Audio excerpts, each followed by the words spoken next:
नमस्कार, मी doctor Isha. Doctor ईशाच पॅलेटमध्ये आपल्या सगळ्यांचं मनपूर्वक स्वागत आहे.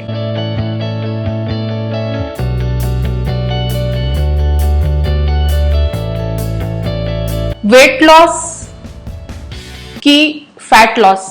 वेट लॉस होणं महत्वाचं आहे येणं प्रकारेनं, की खऱ्या अर्थाने आपल्या शरीरात वाढलेली जी फॅट म्हणजे चरबी आहे ती कमी होणं महत्वाचं आहे. वेट हे वेइंग मशीनवर कमी होणं महत्वाचं आहे की तुमचं शरीराची फिगर कमी होणं महत्वाचं आहे?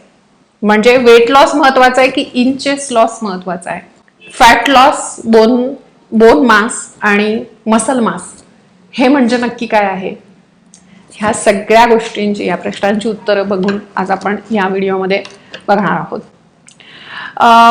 बऱ्याच वर्षांपासून जेव्हा एक वैद्य म्हणून आपण जेव्हा प्रॅक्टिस करतो तेव्हा असे बरेच सारे अनुभव येतात. लोक डाएट प्लॅन फॉलो केलेले येतात आपल्याकडे. बऱ्याच वेळा आपलेच पेशंट जे कंटिन्यू आपल्याकडे ट्रीटमेंट घेतात पण ते मध्येच कुठला तरी डाएट प्लॅन फॉलो करतात आणि मग नंतर त्यांचे रिडिंग कुठेतरी आपल्याला बिघडलेले दिसतात आणि विचारावं तर काय केलं होतं इतक्या मागच्या 2 महिन्यामध्ये? हा डाएट प्लॅन वेट लॉस साठी फॉलो करत होते. सो ते खूप डेस्परेट आपण म्हणू शकतो की झालेले असतात वेट कमी करण्यासाठी म्हणून. तर ह्या सगळ्यांचे काय परिणाम, दुष्परिणाम, चांगले परिणाम, वाईट परिणाम काय काय होतात हे तेव्हाच समजतं जेव्हा आपण प्रॅक्टिस करायला खुर्चीवर बसतो वैद्यांच्या. तर हे डॉक्टरांना त्याच्यामुळे जास्त समजतं. त्या अनुभवातून जे मिळालेलं ज्ञान आहे ते मी आज तुम्हाला शेअर करणार आहे. अदरवाईज वेट लॉसच्या बाबतीमध्ये ज्ञानाची कुठेही कमी नाहीये. व्हर्च्युअल वर्ल्ड म्हणजे हे जे सोशल मीडियाचं वर्ल्ड आहे त्याच्यामध्ये मी पण आले, मी सुद्धा तुम्हाला सोशल मीडियावर सांगतेच आहे, नाही असं नाही. पण हे झालं व्हर्च्युअल वर्ल्ड की हे असं करा, ऐसा करोगे वैसा करोगे, 10 दिन में ऐसा हो जाएगा, महीने में 2 महीने में वेट कम हो जाएगा, 10 किलो कम होगा, 5 किलो कम होगा. हे सगळे क्लेम आपण ऐकत असतो. पण ऍक्च्युअल मध्ये हे सगळं तुम्ही सोशल मीडियावर सांगून मोकळे होतात. पण त्यानंतर पुढे ते फॉलो केल्यानंतर त्या पेशंटचं काय होतं किंवा त्या व्यक्तीचं काय होतं हे त्यालाच कळतं जेव्हा तो त्या कन्सल्टंटच्या खुर्चीत बसलेला असतो. आणि म्हणजे ग्राउंड रियालिटी ज्याला आपण म्हणू शकतो ती तेव्हाच कळते जेव्हा तुम्ही प्रॅक्टिस करता. तुम्ही रोज अनेक प्रकारचे पेशंट तऱ्हेचे बघतात आणि मग त्याच्यातून तुमचं अनुभव अनालिसिस हे होत राहतं आणि त्या अनुभवातून जे काही शहाणपण येतं ते म्हटलं आपण शेअर करूयात. पण 2 गोष्टींवर आज आपण चर्चा करणार आहोत. ते म्हणजे इंटरमिटंट फास्टिंग आणि दुसरं म्हणजे ज्युसेस किंवा शेक्स, वेगवेगळे प्रोटीन शेक्स किंवा वेगवेगळे हर्बल ज्युसेस वगैरे घेऊन वेट लॉस करणं हा एक डाएट प्लॅन असतो. आणि दुसरा असतो इंटरमिटंट फास्टिंग करणं आणि मग डाएट प्लॅन असतो. या दोघांबाबतीत थोडक्यात सांगते. इंटरमिटंट फास्टिंग मध्ये त्यांचं म्हणणं असतं 12 ते 16 तासामध्ये पर्यंत तुम्ही फास्टिंग केले पाहिजे. आयडियल 16 तास असतं. 16 तास तुम्ही काहीच खायचं नाही आणि मग जे काय उरलेले 8 तास आहेत त्याच्यामध्ये 2दा-3दा तुम्हाला जेवढी काय भूक लागेल तेवढं खाऊन घ्यायचं आणि 16 तास काहीच खायचं नाही. हे एक झालं इंटरमिटंट फास्टिंग. दुसरं असतं ते म्हणजे की प्रोटीन शेक्स वगैरे तुम्ही आमच्या कंपनीचे हे शेक घ्या, हे ज्युसेस घ्या. मग हे एवढ्या दिवस घेतले, 30 दिवस 90 दिवस कोर्स पूर्ण केला की तुमचं वजन कमी होईल आणि तशा प्रकारे वजन कमी सुद्धा होतं. आता पुढे प्रश्न येतो, पुढे काय? ह्या पेशंट्सचं पुढे काय होतं? माझ्याकडे इंटरमिटंट फास्टिंगची आता पहिल्यांदा मी केस सांगते. माझ्याकडे काही दिवसांपूर्वीच केस होती. ज्या इंटरमिटंट फास्टिंगच्या बऱ्याच केसेस बघितल्या पण आता त्याच्यातली रिसेंट आहे, ताजी आहे म्हणून सांगते. त्यांना डायबेटिक न्यूरोपॅथी म्हणजे ज्याच्यामध्ये डायबेटीसचं जे कॉम्प्लिकेशन ज्याला आपण म्हणतो ते सुरू झालेलं आहे. वेट गेन होतं, थायरॉइडचा पण प्रॉब्लेम होता. त्यांना ते डेस्परेट इतकं की मला वजन कमी करायचंय. इंटरमिटंट फास्टिंग मी वजन कमी केलं 2 महिन्यामध्ये. पण नंतर जेव्हा शुगर रिपोर्ट आले ते ड्रास्टिकली वाढलेले होते. त्यांचे डायबेटोलॉजिस्ट आणि ॲज अन आयुर्वेदिक कन्सल्टंट मी सुद्धा, आम्ही दोघेही संभ्रमात पडलो की हे काय आहे. मी जेव्हा विचारलं इंटरमिटंट फास्टिंग त्यांनी सांगितलं. मी म्हटलं जर वजन कमी केल्याने शुगर कंट्रोलमध्ये येते असं इन जनरल म्हणतात ना, तर किंवा तुमचे सगळे प्रॉब्लेम सॉल्व्ह होतात. पण वजन जर अनहेल्दी पद्धतीने कमी केलं तर त्याचे साईड इफेक्ट होऊ शकतात हे आयुर्वेद शास्त्र सांगतं. कारण वजन कमी करताना सगळ्यात मोठा फॅक्टर आयुर्वेद शास्त्र कन्सिडर करायला लावतं ते म्हणजे वात. इंटरमिटंट फास्टिंग हा आयुर्वेदानुसार हा लंघनाचा प्रकार झाला. लंघन हे वात प्रकृती किंवा ज्या माणसामध्ये वातामुळे काही आजार तयार झालेले असतील, वातदोषाचा इन्व्हॉल्वमेंट जर त्या आजारामध्ये असेल तर त्याला हे लंघन सहन होत नाही, त्याचा वात वाढतो, वात वाढला की त्याचा आजार वाढतो, बरा होत नाही. म्हणून इंटरमिटंट फास्टिंग हे जर तुमच्या शरीरामध्ये वातदोष वाढलेला असेल, नाडीमध्ये वातदोष असेल, किंवा जे काही तुमचे वैद्य डायग्नोसिस करतात आयुर्वेदिक पद्धतीने त्यामध्ये जर वात असेल तर त्यानुसार तुम्हाला इंटरमिटंट फास्टिंग हे सहन होणार नाही आणि वाताची लक्षणं वाढतील, आजार बळावेल. कारण का, इंटरमिटंट फास्टिंग म्हणजे उपवास म्हणजेच एक प्रकारचं अपतर्पण आहे शरीराचं, असं आयुर्वेद सांगतो, किंवा कर्षण आहे. ते करायचं नाही का? करायचं. ज्यांना कफाचे आजार आहेत, ज्यांना मेददृष्टी ज्यांची झालेली आहे वगैरे वगैरे, असे बरेच त्याचे क्रायटेरिया सांगितलेत, त्यांच्यासाठी लंघन द्यावं. मग लंघन देताना ज्यांना सहन होतं त्यांना अजिबातच खाऊ नका असं लंघन द्यायचं. ज्यांना सहन होत नाही म्हणजेच वाताचे जे पेशंट असतात त्यांच्यासाठी लघवाशन रूपी लंघन द्यावं असं सांगितलंय. म्हणजे कमी खाऊन त्यांना लंघन द्या, किंवा हलका पदार्थ द्या, म्हणजे खिचडी द्या, मुगाचं सूप द्या, पण काहीतरी द्या. काहीच न खाता राहणं, 16 तास सुद्धा काहीच न खाता राहणं हे बऱ्याच वेळा इम्प्रॅक्टिकल आणि त्या पेशंटच्या कंडिशनला योग्य नसल्यामुळे बऱ्याच जणांमध्ये ह्याचे साईड इफेक्ट आढळू शकतात. म्हणून इंटरमिटंट फास्टिंग वगैरे असं करण्यापेक्षा रात्रीचं 7-7:30ला जेवावं, सकाळी उठून सकाळी लवकर उठावं. ब्रह्ममुहूर्त उत्तिष्ठेत असं आयुर्वेदात सांगितलंच की ब्रह्ममुहूर्तावर म्हणजे पहाटे 4 वाजता उठावं. ठीक आहे, तुम्हाला 5-5:30 मॅक्सिमम तुम्हाला जाग येते त्यावेळेस तुम्ही उठा, पण लवकरात लवकर सकाळी पहाटे उठावं. आणि त्यानंतर तुम्हाला जेव्हा भूक लागेल, समजा 8ला भूक लागली, 9ला भूक लागली, त्यावेळेस खावं.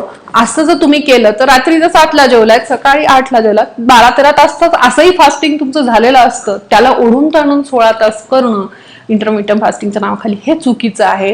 पुन्हा वेळा फॉलो करणं, वेळा फॉलो करण्याचं गणित कुठेच नाहीये. इंटरमिटंट फास्टिंग मध्ये एकच सांगितलं आहे की तुम्ही 16 तास मध्ये गॅप ठेवा, मग मी रात्री 2ला जेवेल आणि मग 16 तासांनी पुन्हा मग 4 वाजता जेवेल, दुसऱ्या दिवशी 6 वाजता, असं नाही चालत ना. कारण असं जर असेल तर जो शरीराचा जो सायकार्डियन रिदम आहे, जो ॲलोपॅथी सायन्सनी पण मान्य केलेला आहे की जे बायोलॉजिकल क्लॉक आहे आपल्या शरीराचं, ते कुठेच फॉलो होताना दिसत नाही. आणि मग अशा प्रकारे दोषांचा इम्बॅलन्स होऊन त्रास बरा होत नाही, तर तो वाढतो. हे झालं इंटरमिटंट फास्टिंगचं. म्हणजे थोडक्यातच काय की ज्यांना पण ना वेट लॉस करायचा आहे, पहिली गोष्ट आपली कॅपॅसिटी आहे का 16 तास फास्टिंग करण्याची, आणि त्याच्याने त्रास होत असेल, बळजबरी करत असाल तर ते योग्य नाही. पुढच्या 8 तासामध्ये परत तुम्ही त्या काय खात आहात ह्या सगळ्याला खूप महत्वाचं आहे, हे सगळं खूप महत्वाचं आहे. त्याच्यामुळे शक्यतो आपलं रुटीन सोडून कुठलाही डाएट प्लॅन फॉलो करू नका. पुढचा दुसरा प्रकार येतो तो म्हणजे की ज्युसेस घेऊन, वेगवेगळ्या कंपन्यांचे ज्युसेस असतात, हे आमचं हे ज्यूस घ्या त्याच्याने वेट लॉस होतो. ज्युसेसनी वेट लॉस करणं म्हणजे पुन्हा शरीराचं पोषण, शरीराला पोषणहीन करणं आहे असं मी म्हणेन. कारण ज्यूस हा जर आपला नॅचरल डाएट असता तर मग आपल्याला फळं नसती या स्वरूपात दिलंच नसतं ना. सगळ्याच फळांमध्ये नारळासारखं पाणीच दिलं असतं देवाने, निसर्गाने, बरोबर ना. आपण सगळ्या प्रकारचा आहार खावा म्हणून त्या प्रकारचं सगळं अन्न आपल्या याच्यामध्ये परंपरेमध्ये सुद्धा चालत आलेलं आहे की ज्याच्यामध्ये भाजून करणं आहे, शिजवून करणं आहे, वेगवेगळ्या प्रोसेसेस करून अन्न तयार करणं ही पद्धत आपल्याकडे आहे. मग असं असताना ज्युसेस घेऊन जेव्हा तुम्ही राहतात आणि त्याच्यामध्ये त्यांनी किती पण क्लेम केले की ह्याच्यामध्ये ABCDZ विटॅमिन्स आहेत, मिनरल्स आहेत 100 प्रकारचे, त्या कुठल्याही क्लेम्सला थापांना बळी पडू नका. कारण ते कुठल्याही प्रकारचे हे सिंथेटिक जे काही मटेरियल त्याच्यात वापरलेलं असतं ना, ते कुठल्याही प्रकारे शरीराला सूट होत नाही, शरीर ते ऍब्झॉर्ब करत नाही. जे काही तुम्ही नॅचरली तुमच्या वरण भात भाजी पोळीमधून जे तुम्हाला पोषण मिळणार असतं ते अशा प्रकारे त्याला स्किप करून तुम्ही अशा प्रकारे ज्युसेस मधून पोषण मिळवू शकत नाही. ह्याचा परिणाम असा झालेला आहे आणि हे प्रत्यक्ष पेशंट्स आम्ही बघितले. मी तुम्हाला तर तेच सांगते ना की ग्राउंड रियालिटी काय आहे तेच आज मी तुमच्याशी शेअर करत आहे. अशा प्रकारे जेव्हा तुम्ही ज्युसेस घेऊन पेशंट्स डाएट करून वजन कमी करून येतात तेव्हा ते काय काय कंप्लेंट्स घेऊन येतात. त्यांच्यामध्ये गॅसेस, ब्लोटिंग होणं, मॅडम आमची भूकच मेली आहे, गॅसेस खूप होत आहेत, पोट नीट साफ होत नाहीये, हाडांमध्ये आवाज येतात किंवा हाडं दुखायला लागली आहेत, मसल्स दुखायला लागलेली आहेत, स्किन ड्राय झालेली आहे, डोळ्यांखाली काळं झालेलं आहे, हिमोग्लोबिन 7 वर गेलेली पेशंट्स आहेत. आणि हे रिअल आहे, माझ्याकडे रिपोर्ट्स आहेत, पेशंट्स आहेत ते ऍक्च्युअल. सो ह्या सगळ्यांचे मग नंतर मग आपण त्यांना हळूहळू आयुर्वेदाची ट्रीटमेंट करून अग्नी वाढवणं आहे, त्यांची भूक वाढवणं आहे, मग रक्त वाढवण्यासाठी म्हणून आयुर्वेदिकच हे करणं आहे. म्हणजे ह्या पद्धतीने, कारण आयर्न सप्लिमेंट घेणं हे त्याचं उत्तर असू शकत नाही. रक्त हे कमी झालं किंवा कॅल्शियम हाडं दुखतात म्हणून कॅल्शियम सप्लिमेंट घेणं हे त्याचं उत्तर असू शकत नाही. कारण तुम्ही जे शरीराला पोषण पाहिजे ते त्याला दिलंच नाही. तुम्ही फक्त ज्यूसवरच अवलंबून राहिलात तर हे सगळ्यात मोठं अपतर्पण आहे आयुर्वेदाच्या दृष्टीने. जेव्हा शरीराचं कर्षण होतं म्हणजे शरीरातलं कमी आपण त्याला देतो शरीराला, तेव्हा त्या जागेचा म्हणजे त्या धातूंचा क्षय होतो. म्हणजे ते धातू कमी होतात, तिथले कमी होतात. तेव्हा ती जागा कोण घेतं? आपल्या शरीरातला कुठलाही धातू जेव्हा कमी होतो अशा प्रकारच्या चुकीच्या डाएट केल्यामुळे, मसल, बोन, त्वचा, रक्त ह्या सगळे जेव्हा कमी होतात तेव्हा ती जागा कोण घेतं? लॉजिकली सांगा, वात घेतो. वात दोष, वायू घेतो. त्याच्यामुळे शरीरामध्ये वात, मग हे वेगवेगळे वाताचे प्रकार जेव्हा आयुर्वेदात आपण वाचतो तेव्हा ती लक्षणं आपल्याला पेशंट्समध्ये दिसतात आम्हाला, की हा अस्थिगत वात आहे, म्हणजे हाडांमध्ये वात गेला. मग तुम्हाला काय होणार? हाडं दुखणार, संधिवात होणार, सांध्यांचे आजार होणार, त्यांचं वंगण कमी होणार. दुसरं, तुम्ही जेव्हा मसल्स वगैरे जे असतात ते ताठ होतात तुमचे, म्हणजेच काय, त्याला म्हणतात मांसगत वात आहे. त्वकगत वात सांगितलाय, म्हणजे त्वचेमध्ये वात गेला, म्हणजेच काय की त्वचा कोरडी पडते, ड्रायनेस येतो, इचिंग होते, त्याचं जे लश्चरस त्वचेला जो काही एक तेज पाहिजे ते राहत नाही बघा, किंवा ओघळल्यासारखी स्किन होते. तर हे सगळं रक्तगत वात आहे. त्यावेळेस गाऊट सारखे आजार व्हायला सुरुवात होतात. तर अशा प्रकारे वेगवेगळ्या शरीरातल्या धातूंमध्ये, एलिमेंट्समध्ये जेव्हा वात घुसतो तेव्हा हे त्रास होतात. त्याचं कारण आहे हे अपकर्षण, शरीराला पोषण मिळत नाही. आणि नुसतं हे आयुर्वेदानुसार नाही, ॲलोपॅथीच्या सायन्सनुसार सुद्धा जर तुम्ही अशा पेशंटचे जर calcium, blood calcium, vitamin D किंवा हिमोग्लोबिन जर केलं ना तर हे हिमोग्लोबिन कमी आढळतं, आयर्न कमी आलेलं आढळतं, कॅल्शियमच्या लेवल्स कमी झालेल्या असतात. मग हे सगळं काय आहे? तुमचं वजन कमी झालं याचा आनंद आहे, पण नंतर this is the unhealthy weight loss जर तुम्हाला अशी लक्षणं दिसत असतील तर. म्हणून ह्या दोन्ही गोष्टी, मग ज्यूस घेऊच नाही का? घ्यायला हवेत की. आपल्याला उन्हाळ्यामध्ये तर कितीतरी सरबतं सांगितली, पानकं सांगितली, आयुर्वेदात सुद्धा सांगितली. उन्हाळ्यामध्ये गरज असते, कारण की शरीरातला उष्मा जो आहे तो, म्हणजे बाहेरचा जो उष्मा असतो तो शरीरातला रस शोषून घेतो. जसं एक ऍड तुम्ही बघितली असेल एका कोल्ड्रिंकची का कशाची तरी, की तो सूर्याचा स्ट्रॉ लावून सगळं ओढून घेतो आपल्या शरीरातलं, म्हणून मग तुम्हाला या ड्रिंकची गरज आहे अशी ती ऍड आहे. तशा प्रकारे ऍक्च्युअली आपल्या शरीरामध्ये उन्हाळ्यामध्ये सगळं जे काही पाणी आहे, पाण्याचा वॉटर कंटेंट आहे ते शोषलं जातं बाहेरच्या उष्म्यामुळे. म्हणून सरबतांची किंवा ज्युसेसची गरज असते त्या काळामध्ये. ते सुद्धा नॅचरल घ्यावेत, आर्टिफिशियल नव्हे. आणि इतर वेळेस पण समजा तुम्हाला वजन कमी करण्यासाठी म्हणून ज्युसेस घ्यायचे असतील तर तुम्ही आठवड्यातून एक दिवस फक्त फळांच्या ज्यूसवर राहा किंवा कुठल्या तरी सरबतावर राहा, पाण्यावर राहा, असं तुम्ही उपवास करू शकतात ना. एक दिवस तुम्ही तसं राहा. म्हणजे जर तुम्हाला अगदीच वजन कमी करायचं आहे आणि उपवास जर करायचा असेल किंवा ज्युसेस घ्यायचे असतील असं तुम्ही करू शकतात. पण रोज रोज अशा प्रकारे जेवण स्किप करून ज्युसेस घेतले तर त्याचे हे दुष्परिणाम आम्हाला तरी आता प्रॅक्टिसमध्ये दिसलेले आहेत. आता पुढचा एक सगळ्यात महत्वाचा कळीचा मुद्दा लक्षात घ्या. वेट लॉस ही गोष्ट आपण जेव्हा म्हणतो ना तेव्हा त्या काट्यावरचं वजन, तो आकडा कमी असणं, म्हणजे जसं म्हणतात बघा, age is just a number, तसंच ना weight is just a number, हे पहिले लक्षात घ्या. 80 किलो 70 किलो ह्याच्यामध्ये पडूच नका. तुमचं इंच लॉस होतोय का हे सगळ्यात महत्वाचं. कारण की दोन कन्सेप्ट आहेत, एक आहे बोन मास आणि दुसरं आहे मसल मास. बोन मास म्हणजे की तुमच्या हाडांची किती डेन्सिटी आहे किंवा हाडांमध्ये किती मास आहे, म्हणजे वजन आहे. आणि मसल मास म्हणजे मसल्स मध्ये तुमच्या किती वजन आहे. आणि मग ते दुसरं उरतं ते फॅट, नंतर उरतं वॉटर रिटेन्शन. काही काहींच्या अंगामध्ये सूज असते त्याच्यामुळे आलेलं वजन असतं. तर त्यामुळे वॉटर रिटेन्शनमुळे असलेलं वजन, फॅटमुळे असलेलं वजन, मसल्समुळे असलेलं वजन आणि बोन्समुळे असलेलं वजन. तर ह्या सगळ्यांमध्ये आपल्याला काय कमी करायचंय?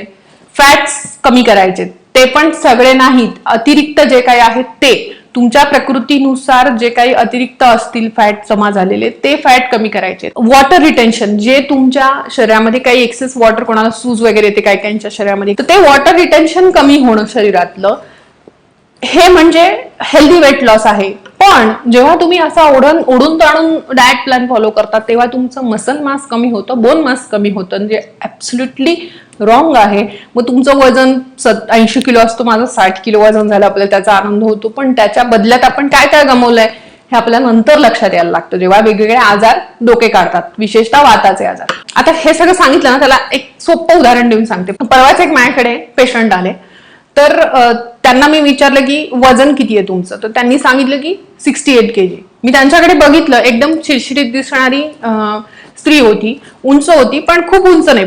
5.5 उंची असेल तिची, आणि त्या मनाने ती बारीक दिसत होती. माझा गेस होता की हिचं वजन 55 किलो असणार. ती म्हणली ना, मेरा वेट 68 kg है. म्हटलं चेक करो, तो चेक केल्यानंतर खरंच तिचं वजन 68. अरे आपका तो वेट ज्यादा दिख रहा है, आप इतना दिखते नहीं हो, इसका मतलब आपका हड्डियों का वेट है. तो मग ती पण म्हटली, हाँ मैडम मुझे सब ऐसे ही बोलते, आपका वेट इतना है, मुझे लगता नहीं है. म्हणजे ह्याचा अर्थ काय की ते वजन तिचं तेवढं दिसत नाहीये, ती दिसतीये 55 किलोची, पण तिचं ऍक्च्युअल वजन आहे 68 किलो. ह्याचा अर्थ तिचं बोन्स डेन्सिटी चांगली आहे. म्हणजे जे मी तिला म्हटलं की आपका हड्डियों का, इसका मतलब वजन अच्छा आहे. म्हणजेच काय की तुमच्या हाडांमध्ये आणि मांसामध्ये जे काही ताकद असायला पाहिजे ती महत्वाची आहे. आणि म्हणून weight is just a number. म्हणजे तुम्ही वेटनी कमी होणं, म्हणजे नंबर्सनी कमी होणं हे महत्वाचं नाहीये, तुमची फिगर कमी दिसणं हे महत्वाचं आहे. त्याला इंच लॉस म्हणतात.